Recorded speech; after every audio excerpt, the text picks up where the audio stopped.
Местото каде порано во Виница се наоѓале централните градски бањи, што сега е запуштено и се наоѓа во руинирана состојба, наскоро ќе се среди и ќе стане функционално. Пред 2 години општината изработи проект овој објект да се среди.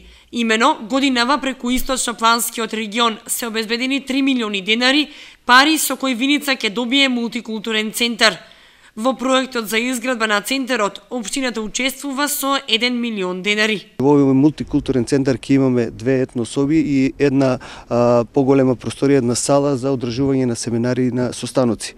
Ова е дел од урбанистичкиот план кој што го работиме овде на стариот градски пазар, значи не застануваме овде, продолжуваме со изградба на затворен градски пазар кој очекуваме да почне наредната година. Оваа година треба да ја средиме планската документација и потоа ќе се продолжи со изградба на културен центар и на музеј на делот каде што сега се наоѓа старото кино. Тендерската постапка за најавениот проект започнува следната недела и откако ќе се избере изведувач на работите, ќе започнат градежните активности.